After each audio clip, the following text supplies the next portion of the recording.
Good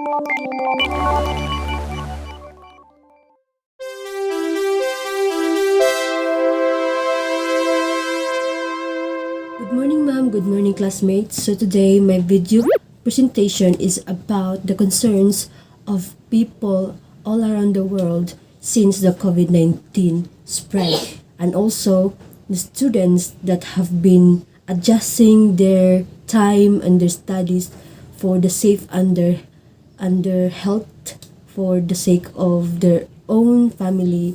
And yeah, so let's begin. So COVID-19 has begun a global health crisis. As of October 6, 2020, almost 36 million people have been infected and over 1 million have died. In the Philippines, this translates into almost 325,000 infected and 6,000 deaths based on Worldometer 2020. To curb the spread of COVID-19, most governments have opted to employ quarantine protocols and temporarily shut down their education institutions. As a consequence, more than a billion learners have been affected worldwide. Among this number are over 28 million Filipino learners across academic levels who have to stay at home and comply with the Philippine government's quarantine measures, or UNESCO 2020.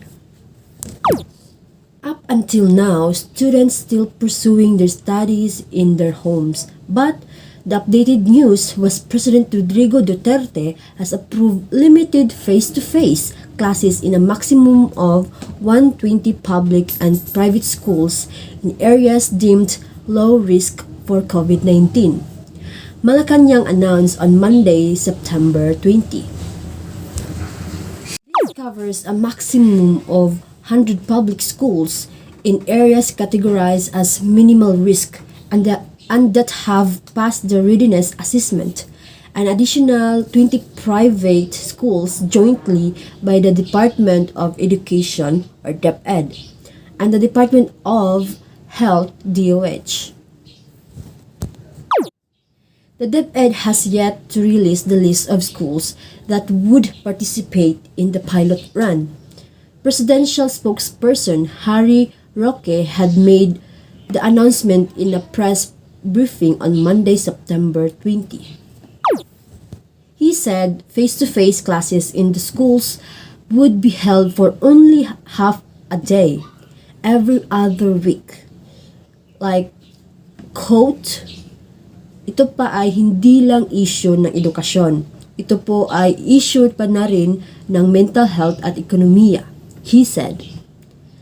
This is not just an issue on education, this is also an issue on mental health and the economy. The pilot run of limited face-to-face classes will be done in 120 schools for the following grade levels. In kindergarten, 12 students.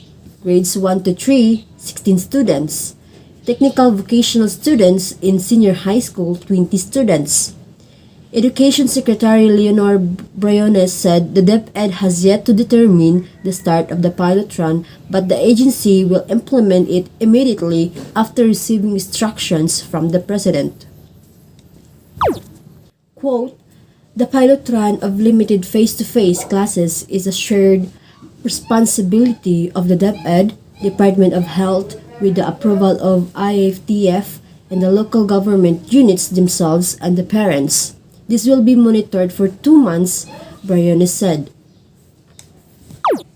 In a statement sent to reporters, the DepEd said that participating schools, quote, must have the written support and consent of parents of students who shall participate in the pilot. The DepEd added that no students shall be forced to attend the pilot implementation of face-to-face classes. Before the approval, the Philippines was among the last 2 countries in the world that have yet to reopen schools since the World Health Organization declared a pandemic in March 2020. The government has been criticized for its pandemic response, with critics saying that the school closure in the country reflects misplaced priorities and failed management of the health crisis.